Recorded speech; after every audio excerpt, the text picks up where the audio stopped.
नमस्कार, हमारे इस खास पेशकश में आपका स्वागत है। मैं हूं आपके साथ अनंत विश्वकर्मा। ज्ञानवापी ही साक्षात विश्वनाथ है, ये कहा है योगी आदित्यनाथ ने, और इसके बाद हो गई है सियासत तेज, क्योंकि पूजा स्थल कहे जाने पर आपत्ति उन्हें जताई है। कहा है कि ये मस्जिद नहीं, भगवान शिव का मंदिर है। यूपी के गोरखपुर में एक कार्यक्रम में सभा को संबोधित करते हुए मुख्यमंत्री ने कहा, दुर्भाग्य से लोग इसे ज्ञानवापी की मस्जिद कहते हैं, लेकिन ये वास्तव में स्वयं विश्वनाथ यानी भगवान शिव हैं। योगी आदित्यनाथ ने आगे कहा कि साइट पर आने वाले भक्तों को इस बात का अफसोस है कि इसकी असली पहचान या नाम पर यह भ्रम न केवल साइट पर पूजा और प्रार्थना करने के रास्ते में, बल्कि राष्ट्रीय एकता और अखंडता के लिए भी सबसे बड़ी बाधा है। मुख्यमंत्री ने कहा, अगर हमारे समाज ने पहले कभी इस बाधा को समझा और पहचाना होता तो हमारा देश में कभी भी उपनिवेश नहीं होता।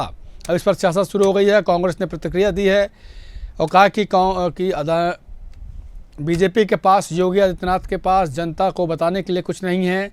2024 के चुनाव में उत्तर प्रदेश में दुर्गति हुई है और जो उपचुनाव होने वाले हैं उससे डर कर इस तरह के बयान दिए जा रहे हैं। जनता ने मुहर लगा दी है, काठ की हांडी बार बार नहीं चढ़ती। ये मिलीजुली संस्कृति का देश है और ये महान देश है। यहाँ पर अलग अलग धर्म और जाति के लोग रहते हैं। वहीं इस बयान पर ऑल इंडिया मुस्लिम जमात के राष्ट्रीय अध्यक्ष मौलाना मुफ्ती शहाबुद्दीन रज़वी बरेलवी ने कहा कि ज्ञानवापी मस्जिद एक ऐतिहासिक मस्जिद है, उसकी तारीख कई 100 साल पुरानी है। मुख्यमंत्री योगी आदित्यनाथ ने जो बयान दिया है कि ज्ञानवापी को मस्जिद कहना दुर्भाग्यपूर्ण है, यह विश्वनाथ मंदिर है, उनका यह बयान उनकी ज़ुबान को शोभा नहीं देता। इसलिए वो एक जिम्मेदार कुर्सी पर बैठे हैं। वो हर एक व्यक्ति के मुख्यमंत्री हैं, चाहे किसी ने वोट दिया हो या फिर नहीं। ज्ञानव्यापी की साधना के लिए दुर्भाग्य से वो ज्ञानवापी, आज लोग उसको दूसरे शब्दों में मस्जिद कहते हैं, लेकिन वो ज्ञानवापी साक्षात विश्वनाथ ही है। जिस ज्ञानवापी की उपासना के लिए आप केरल से चल करके यहां आए हैं, मैं उसका साक्षात स्वरूप विश्वनाथ हूं, तो वह उनके सामने नतमस्तक होते हैं और उन्हें इस बात का पश्चाताप होता है कि नहीं, ये जो भौतिक अस्पृश्यता है यह न केवल साधना के मार्ग का सबसे बड़ी बाधा है, बल्कि राष्ट्रीय एकता और अखंडता की भी सबसे बड़ी बाधा है। और इस बड़ी बाधा को अगर हमारे समाज ने समझा होता तो देश कभी गुलाम नहीं होता। आपने योगी आदित्यनाथ ने साफ कहा है कि ज्ञानवापी ही साक्षात विश्वनाथ हैं। दुर्भाग्य से लोग उसे मस्जिद कह रहे हैं। और उन्होंने गोरखपुर में आदि शंकर की कहानी भी सुनाई।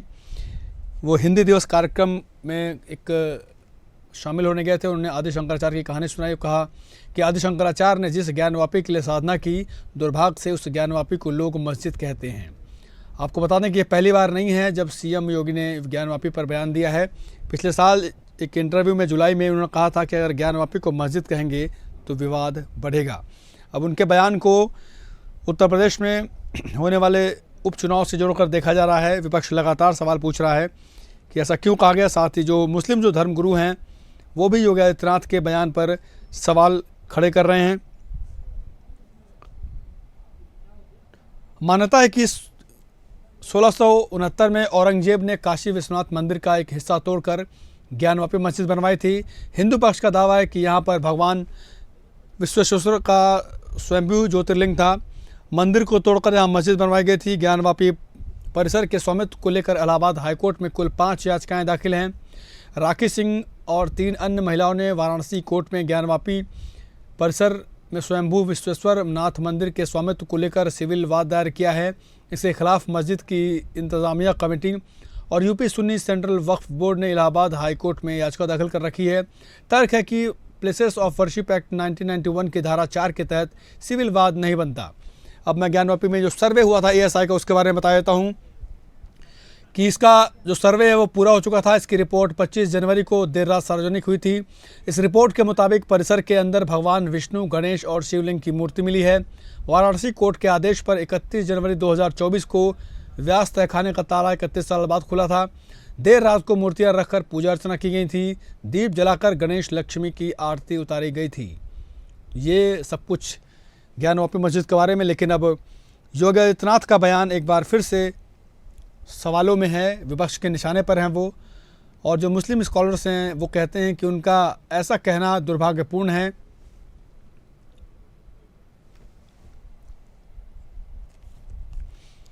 तो योगी आदित्यनाथ के बयान पर अब सियासत हो रही है। जाहिर सी बात है, उत्तर प्रदेश में 10 सीटों पर उपचुनाव होने हैं और इसीलिए आदित्यनाथ के बयान को सियासी रंग दे रहा है विपक्ष और कह रहा है कि उपचुनाव वाला जो होने वाले हैं उस पर ये एक दांव चल रहे हैं। साथ ही विपक्ष का ये भी कहना है कि काठ की हांडी जो है वो बार बार नहीं चढ़ती है। इसके पीछे का हवाला ये है कि जिस तरह से अयोध्या में बीजेपी को हार मिली थी, उसके बाद से लगातार विपक्ष सवाल उठा रहा है।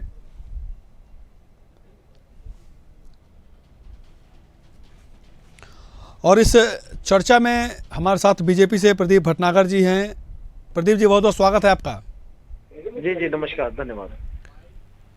और हमारे साथ सपा से अशोक यादव भी जुड़ेंगे, उनका भी बहुत बहुत स्वागत हम करेंगे। फिलहाल अभी हम प्रदीप भटनागर जी के पास चलते हैं। प्रदीप जी, योगी आदित्यनाथ ने बयान दिया है और ज्ञानवापी को साक्षात विश्वनाथ कहा है। उनके इस बयान के कई मायने निकाले जा रहे हैं, साथ ही टाइमिंग पर सवाल उठाया जा रहा है। विपक्ष कह रहा है कि ये उपचुनाव वाला दांव है, क्या कहेंगे आप?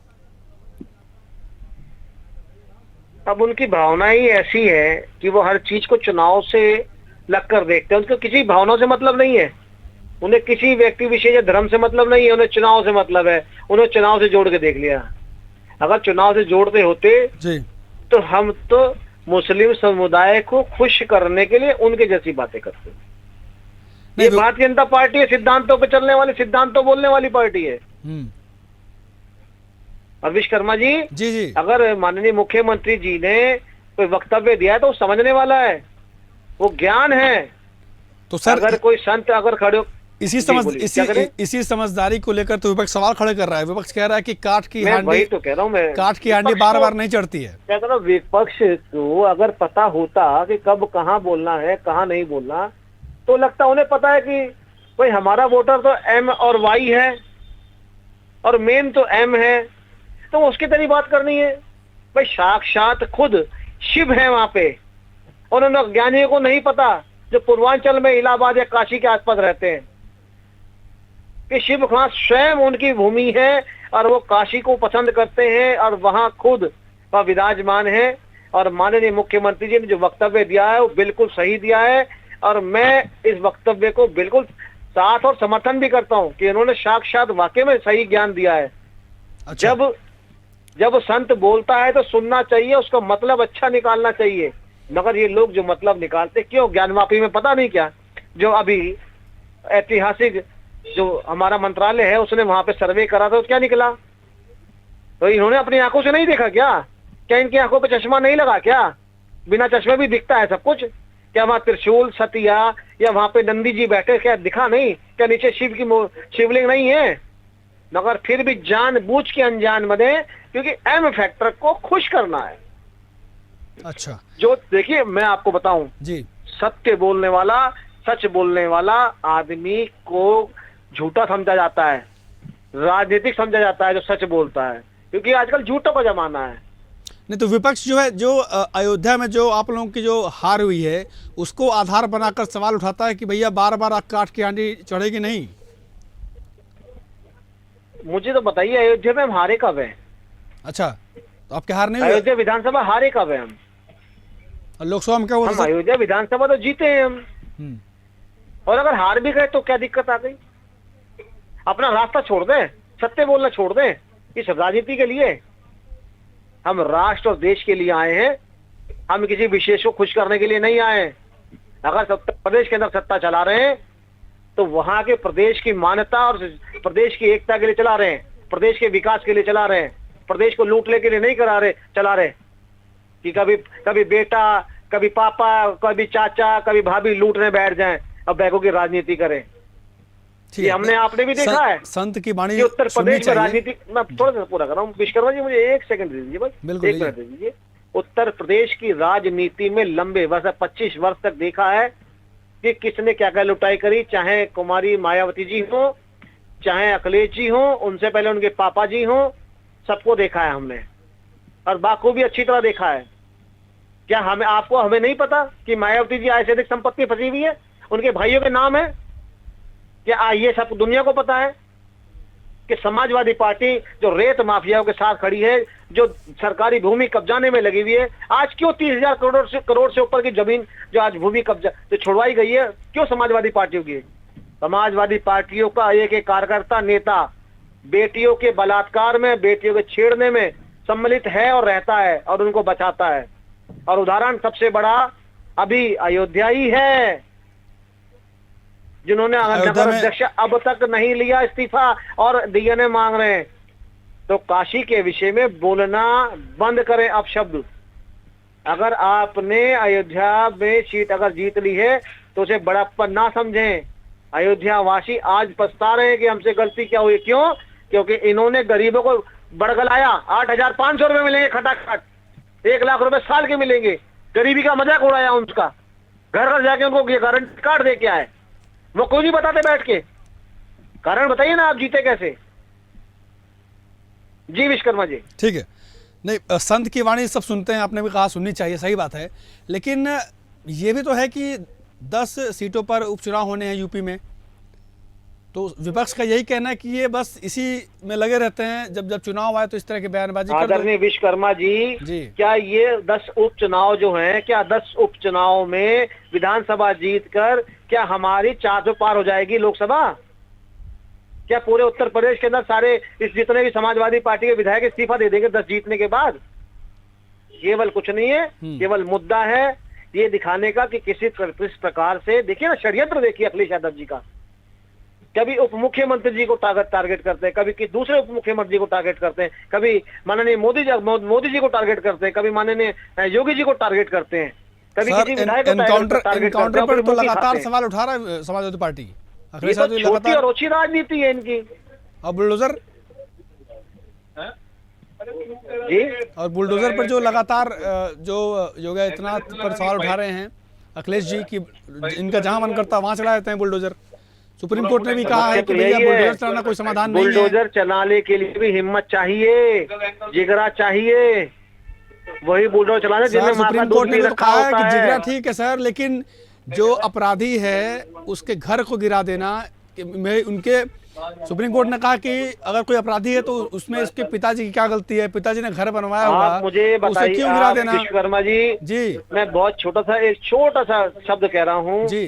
जो हमारे समाज में अपराधी या बलात्कारी होता है, क्या वो समाज के लिए अच्छा आदमी होता है या बुरा होता है? छोटी सी बात का जवाब दे दीजिए मुझे। नहीं, मैं तो भाई ये तो क्या पूरा देश पूरी दुनिया बोले कि भाई जो है गलत है तो गलत है, लेकिन सुप्रीम कोर्ट ने कहा है, मैं कह रहा हूं समाज के लिए बदनुमा दाग है। बिल्कुल, और दाग को साफ करना चाहिए, वो माननीय मुख्यमंत्री जी कर रहे हैं।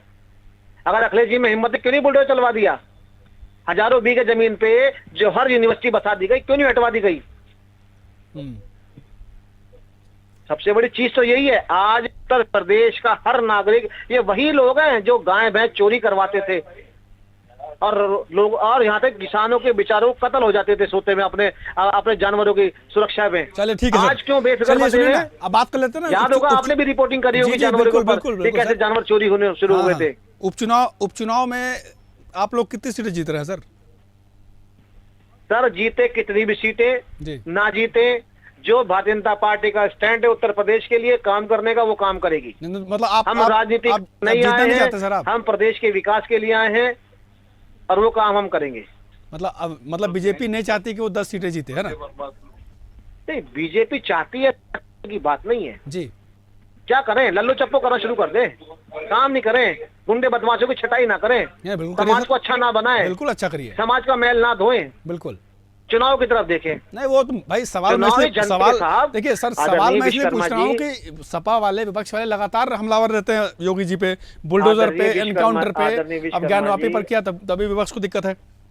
आदरणीय विश्वकर्मा जी, सर पूरा अकबरपुर बसा दिया इन्होंने, लखनऊ में रिवर फ्रंट के किनारे खूबसूरती खत्म कर दी, केवल और सिर्फ केवल किस लिए? वोट बैंक के लिए। क्या अब अवैध निर्माण क्या अच्छा लगता है?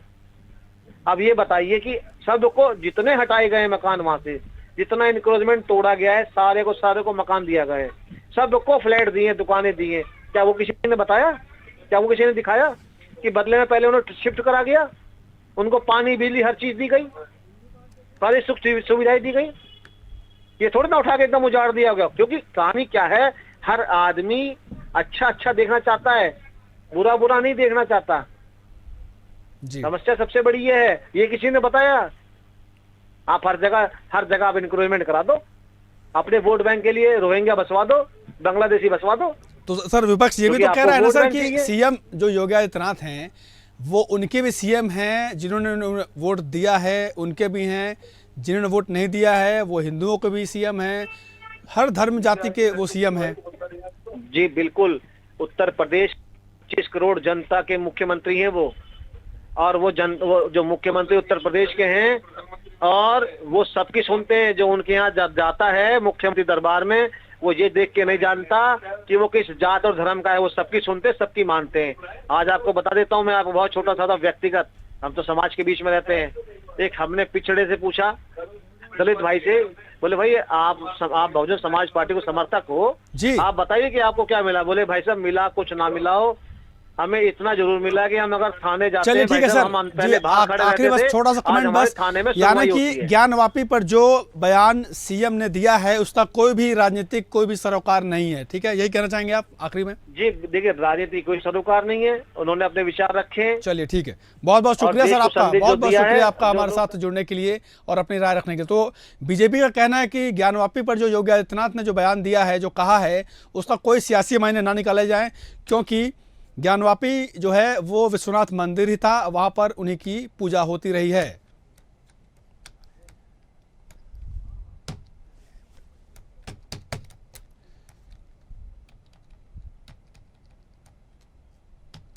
तो ज्ञानवापी ही साक्षात शिव है, विश्वनाथ है, ये कहना है योगी आदित्यनाथ का। हालांकि अब इसे उपचुनाव से जोड़कर देखा जा रहा है, विपक्ष इसे देख रही है, लेकिन बीजेपी का कहना है कि इसका जो यूपी में 10 सीटों पर चुनाव होने उसका कोई इसका सरोकार नहीं है।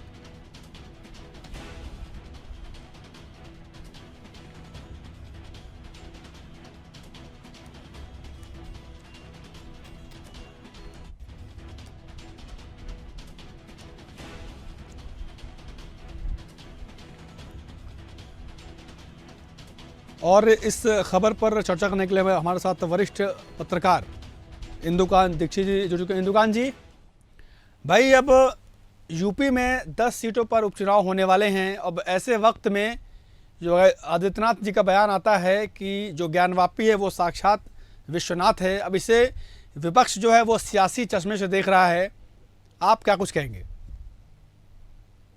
जी अनंत जी नमस्कार, मेरी आवाज आ रही है? बिल्कुल साफ आवाज आ रही है सर, रखिए अपनी बात। जी देखिए, जो आज मुख्यमंत्री योगी आदित्यनाथ जी ने बात कही है जी, ये तो वास्तव में शाश्वत सत्य है। बस वक्त की बात है कि उन्होंने कब बोला है। बिल्कुल निश्चित तौर पे आज इस बयान को देने का अर्थ राजनीतिक लगाया जा सकता है, क्योंकि सामने 10 सीटों के उपचुनाव हैं। बिल्कुल, लेकिन ये आज तक कोई नहीं नकार पाया किसी भी पार्टी का, इवन मुस्लिम समुदाय के लोग भी इस बात को महसूस करते हैं। देखिए, 2 बातें बहुत बड़ी हैं। एक, पूरी दुनिया में आपको कोई ऐसा मस्जिद नहीं मिलेगा जिसका नाम ज्ञानवापी हो। ज्ञानवापी का अर्थ क्या होता है? ज्ञान का कुआं। ज्ञान संस्कृत का शब्द है, वापी कुआं या तालाब को बोलते हैं, संस्कृत का शब्द है। बिल्कुल। क्या इसका मतलब है किसी मस्जिद से? तो ज्ञानवापी मस्जिद ये अपने आप में बिल्कुल 2 उल्टे थ्रू हैं। और दूसरा, ये सभी ने स्वीकार किया है, जो भी जाता है, कई लोग तो मतलब एक जो तकिया कलाम होता है, कहता है अंधे को भी नजर आता है टटोलने पर जी। कि पूरी की पूरी जो पुरानी काशी विश्वनाथ मंदिर की जो आधार थे, स्तंभ थे, मूल थे, उसी पर तोड़ कर करके इस मस्जिद को बनाया गया है। जी, ऐसा और इसका मूल में भी यहाँ पर उद्देश्य- मूर्तियां मिली हैं, त्रिशूल भी। जी देखिए, ये तो बाद में मिली है, जो उसके तहखाने में और यहाँ वहां फेंके हुए थे, जो के आदेश से अभी एएसआई ने सर्वे किया है। जी, लेकिन मंदिर के आधार स्तंभ, खंभे, मस्जिद जो बनाई गई, तामीर की गई है, जी। उसके नीचे आधार में, बेस में चारों तरफ आप घूम लीजिए, दिखता है। इसको मिटाने की बहुत कोशिशें भी की गई हैं, लेकिन उस समय ऐसा क्यों बनाया गया था, एक सवाल फंडामेंटल है। तो उसका उद्देश्य था औरंगजेब का और उसके पूर्व के मुगल शासकों का जी। कि वो चूंकि बाहर से आए थे, हमलावर थे, और यहाँ पे भारतीय शाश्वत सनातन संस्कृति और परंपरा, धर्म परंपरा थी कायम, उसके हृदय स्थल पे चोट करके हिंदुओं को, सनातन धर्मियों को दुखी करने का और उनको डिमोरलाइज करने का उद्देश्य था। इसीलिए उन्होंने मथुरा में कृष्ण जन्मभूमि, विपक्ष यही कह रहा है कि काठ की हांडी बार बार नहीं चढ़ती, और वो इसके लिए कंटेस्ट में दे रहा है। अयोध्या में जो बीजेपी की जो हार हुई थी उसको लेकर आधार बनाकर कह रहा है कि काठ की हांडी बार बार नहीं चढ़ती, ये इसका विपक्ष का कहना है। आपका कुछ कहेंगे इस पर? अनंत जी देखिए, विपक्ष की जो विपक्ष इस समय उत्तर प्रदेश में है जी, उसकी ये बातें और इस रूप में क्यों आती है? क्योंकि आपको याद होगा कि अयोध्या आंदोलन के बाद स्वयं अखिलेश जी, जो समाजवादी पार्टी के अभी नेता है, प्रमुख हैं, उनके पिता मुलायम सिंह जी ने कहा था, हमें अपने आप को मौलाना मुलायम कहलाने में ज्यादा गौरव का अनुभव होता है। ये क्यों कहा गया होगा? बिल्कुल सही बात। आखिरकार मौलाना किस चीज का प्रतीक है? इसलिए कि उत्तर प्रदेश का पूरा मुस्लिम समुदाय एक तरफा उनको वोट दे, और उसका उनको लाभ भी मिला राजनीतिक तौर पे। तब से लेकर आज का दिन है कि अभी भी पूरा मुस्लिम समुदाय लगभग पूरे 100%, 2-4% लोगों को छोड़कर कर समाजवादी पार्टी के लिए मतदान करता है। और सनातन धर्मियों में वो कहीं न कहीं तोड़ फोड़ करते हैं जातियों के आधार पर, इसके आधार पर, और अपनी राजनीतिक सत्ता की रोटियां सेकते रहे। तो ये बातें उनकी ज्यादा राजनीतिक हैं। जो आज योगी आदित्यनाथ जी ने कहा है, ये शाश्वत सत्य है। उन्होंने इस बात को अभी कहा है, इसके पीछे राजनीति हो सकती है, लेकिन ये ज्ञानवापी का जो क्षेत्र है, ये मंदिर था, उसके ऊपर मस्जिद तामीर की गई बात तभी जुबान से, मैं काशी का रहने वाला, वाराणसी के सभी मुस्लिम समुदाय के लोग भी स्वीकार करते हैं। बाद के तर्क वो गढ़ते रहते हैं, इतिहास में, गजेटियर्स में इस बात का स्पष्ट उल्लेख है। जी ठीक है, बहुत बहुत शुक्रिया सर आपका हमारे साथ जुड़ने के लिए, और आपने बड़े ही साफ तरीके से बताया कि ज्ञानवापी का क्या मुद्दा है और उस पर सियासत क्यों नहीं होनी चाहिए। बहुत बहुत शुक्रिया आपका। तो ज्ञानवापी पर एक बार फिर से सियासत हो गई है। हालांकि विपक्ष का कुछ और कहना है। विपक्ष इसे उपचुनाव के एंगल से देख रहा है और इसे एक दांव की तरह देख रहा है जो आदित्यनाथ ने चला है, ये कहना है विपक्ष का। बहरहाल सियासत तो होनी ही है।